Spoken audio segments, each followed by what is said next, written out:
tous et bienvenue dans une nouvelle vidéo sur ma chaîne. Je suis hyper contente de vous reparler renardise dans cette vidéo parce que c'est un des rendez-vous qui franchement, même s'il est là que 4 fois par an, voilà, à chaque fois je me dis oh, il faut que je prépare mes renardises, oh il faut que je note ça, il faut que je note ça, c'est voilà, c'est mon petit moment un peu pause, vous savez, un peu break sur la chaîne, j'aime bien. Petite annonce avant de passer aux renardises, et vous l'avez certainement déjà vu dans le titre, on va parler de Montreuil. Pour ceux qui ne connaissent pas Montreuil, c'est un salon du livre jeunesse et adolescent, young adulte, qui se déroule chaque année donc à Montreuil, plutôt en fin d'année, et cette année c'est les dates du 2 au 7 décembre qui ont été retenues. Normalement je n'allais pas pouvoir venir, mais il s'est avéré que le planning s'est considérablement allégé pour cette fois, et du coup, je peux être là. Et croyez-moi, ça me ravit mais énormément parce que l'année passée, j'y suis allée pour la première fois et c'était un salon génial. Vraiment, j'ai beaucoup aimé ce salon et je suis hyper contente de pouvoir y retourner. Voir un salon entièrement consacré à un public littéraire que j'apprécie énormément, pour lequel je me mets en 4 tous les jours dans mon travail, ça me réjouit forcément. Donc j'y serai du vendredi après-midi jusqu'à dimanche en début d'après-midi parce que j'ai mon train qui repart vers la Suisse vers 4 h il me semble, donc ouais, il faut quand même le temps que je puisse rentrer. Concernant les dédicaces et les auteurs présents, j'ai été jeter un œil déjà sur le site du salon du livre de Montreuil, je vous le laisse d'ailleurs en barre d'infos si vous l'allez regarder. Tous les auteurs ne sont pas encore annoncés comme j'ai cru comprendre, mais personnellement il n'y en a pas un qui m'a fait genre waouh! Donc soit c'est des auteurs que j'ai déjà vus et donc bon je vais pas non plus y revenir à chaque fois, soit c'est des gros auteurs mais qui personnellement m'intéressent pas trop, dont j'ai soit pas lu les livres ou alors que j'ai pas aimé les livres, voilà. Donc j'avoue que pour l'instant niveau dédicace, zéro. J'ai pas envie d'aller perdre mon temps dans des files d'attente cette année, j'ai vraiment envie de profiter des gens qui seront présents parce que voilà, Montreuil mine de rien il y a énormément de blogueurs et énormément de booktubeurs.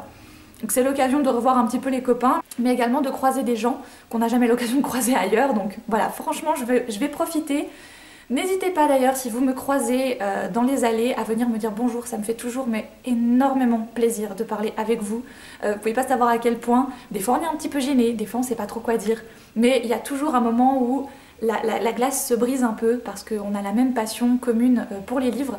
Et ça règle tous les problèmes, je pense. Bon, maintenant que ça c'est dit, on va passer aux renardises, donc quand même, hein, parce que j'ai quand même beaucoup petites choses à vous présenter. Comme chaque fois, je ne sais pas du tout dans quel ordre je vais vous faire ces renardises, j'avais envie d'abord de vous faire la musique. Tiens, pourquoi pas. Ces temps, j'ai refait toute ma playlist, et voilà, je suis retombée sur des trucs, sincèrement, je crois que c'est pas les pires, mais il y a encore pire dans mon ordinateur, mais voilà, je suis très nostalgique en ce moment, donc j'écoute beaucoup de vieilles choses.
Bon alors voici ma petite playlist automnale, n'est-ce pas? Parce que moi je fais un peu des playlists, je fais un peu du saisonnier pour à peu près tout. Bien sûr toutes les informations sont en barre d'infos, hein, n'oubliez pas c'est quelle chanson, quel machin, c'est linké en barre d'infos. Bon, la musique c'est fait. Donc oui c'est pas très gai hein, ce que j'écoute en ce moment, rien à voir. Ça va avec le temps, le vent, les feuilles, tout ça, voilà, bref.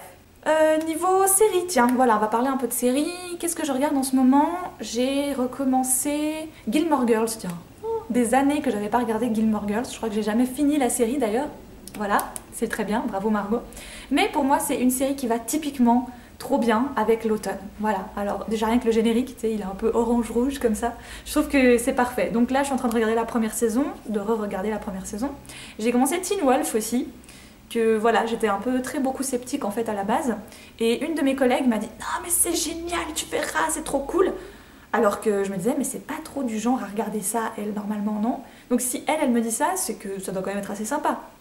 Alors la première saison fait un petit peu cheap, hein, voilà, le côté loup-garou est pas très très bien rendu je trouve, mais j'aime bien, voilà, c'est le genre de série un peu teenage, tu vois, c'est tranquille, je coupe, voilà, moi j'ai besoin de ce genre de film ou de ce genre de série où voilà, je tourne mon cerveau, je l'éteins et je me laisse prendre par l'écran. Et ben là, Teen Wolf ça marche très très bien, j'aime beaucoup pour l'instant.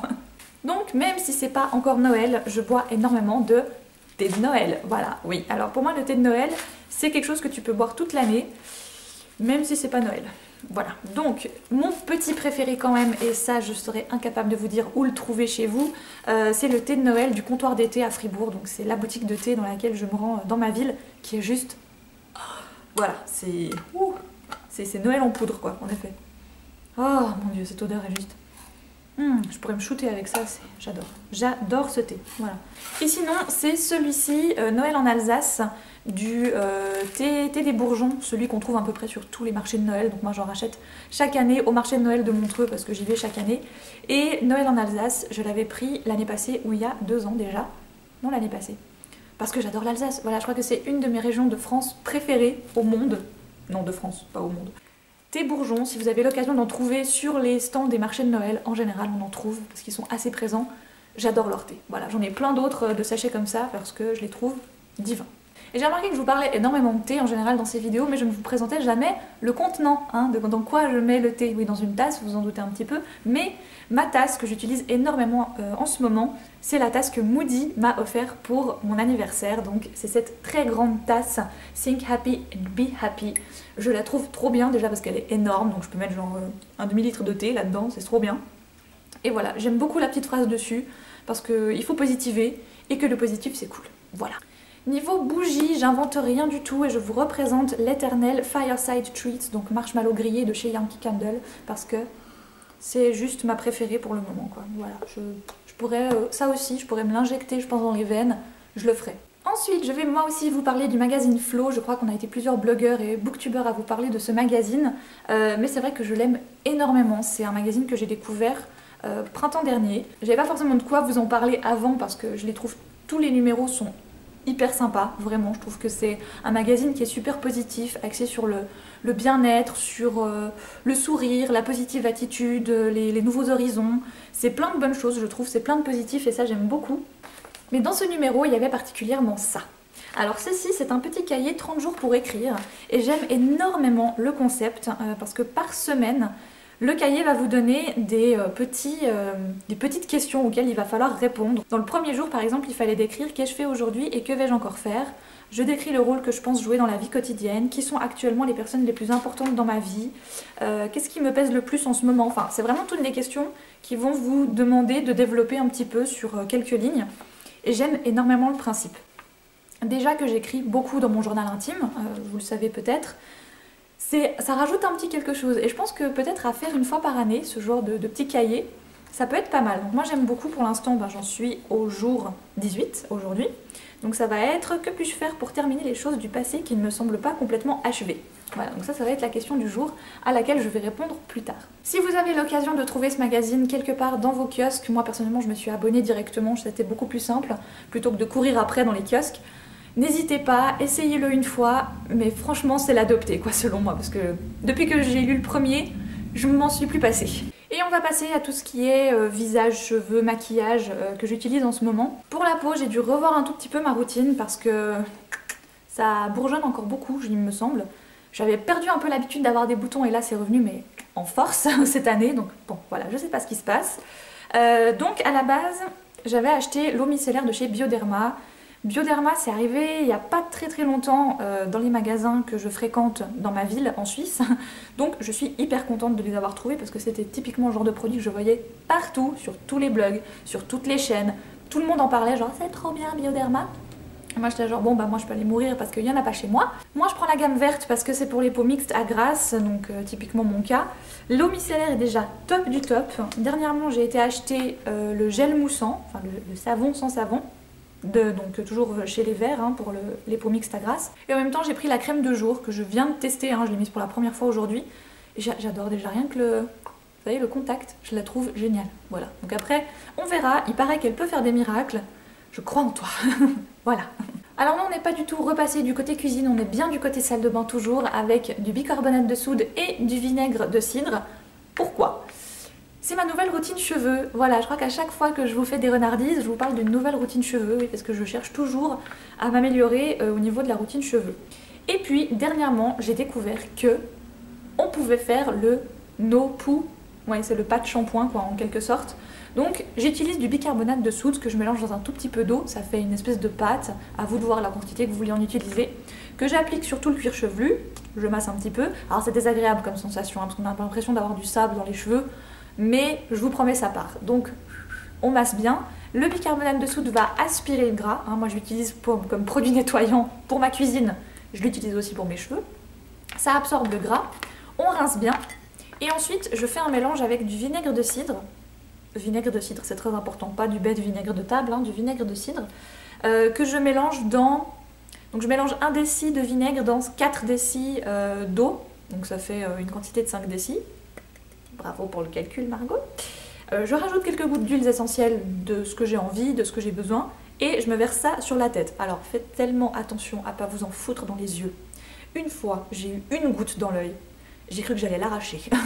Avoir du vinaigre dans l'œil, c'est juste horrible, mais horrible. Passons, si vous faites très attention, il n'y a pas de risque. Et ensuite, je re-rince une dernière fois. Alors au départ, je vous avoue, c'est pas la meilleure qualité du monde, hein. Le résultat n'est pas flagrant dès le lendemain, hein, on est d'accord. Mais au bout d'un certain temps, à force d'en faire, eh ben le cheveu il est tellement content. Enfin voilà, j'ai jamais eu des aussi beaux cheveux que depuis que j'utilise ça, je crois. Voilà. Pourtant, je vous avoue que mes cheveux, j'en prends particulièrement soin et c'est à peu près le seul truc dont je prends beaucoup soin chez moi, c'est mes cheveux. Voilà. Alors là, ils sont comme neufs quoi, hein. J'ai l'impression que j'adore. Voilà. Alors à la base, je me suis dit, oh mon dieu, t'es reparti pour 3 shampoings par semaine, etc. Eh ben non. Étrangement, je continue à les laver que 2 fois par semaine. Enfin, les pas laver 2 fois par semaine et c'est top. J'adore. Et enfin, la dernière chose dont on va parler, c'est d'un petit maquillage automnal. Alors, je vous laisserai la vidéo de Sandrea parce que c'est sur sa chaîne que j'avais découvert le concept de mélanger ces couleurs-là. Alors, moi, j'ai une bête palette de chez Claire's qui doit dater d'il y a en tout cas pas mal de temps. Donc, elle est certainement plus très bonne, mais bon, voilà. À la base, j'avais acheté cette palette pour les couleurs bleues que vous voyez là, pour un costume d'Halloween ou de carnaval quelconque, bref. J'avais absolument pas calculé les autres couleurs qu'il y avait sur la palette, il me fallait ces bleus là. Carnaval étant passé, hein, voilà, j'allais pas acheter la palette juste parce que j'avais utilisé ces 2 pauvres petits fards. Et c'est il y a 2 ans, je crois, ou l'année passée, non il me semble qu'il y a 2 ans déjà, où Sandrine avait montré un maquillage qu'on pouvait faire avec un peu du doré et du rouge brique. Et je trouvais ce maquillage magnifique, et je me suis dit, mais bien sûr, j'ai un rouge brique que je n'ai jamais utilisé dans cette palette. Et donc voilà, donc je vous laisserai sa vidéo en barre d'infos parce qu'elle est beaucoup plus explicative que la mienne, mais je trouve que le mariage entre les 2 couleurs est splendide. C'est le maquillage que je porte, je pense, tous les jours. Voilà, depuis 1 mois, je le porte tous les jours. Voilà, il est super rapide à faire. Je l'aime beaucoup. Voilà pour ces renardises, j'espère que cette vidéo vous aura plu. Dites-moi, vous, quels sont vos petits favoris du moment, qu'importe, hein, que ce soit de la nourriture, des boissons, des produits, des séries, des films, des musiques. Partagez tout ce que vous voulez, moi je suis pour le partage, donc c'est trop cool quand vous le faites en commentaire. Moi j'adore discuter avec vous dans les commentaires. Je vous embrasse très fort, je vous souhaite quand même de très belles lectures et à une toute prochaine.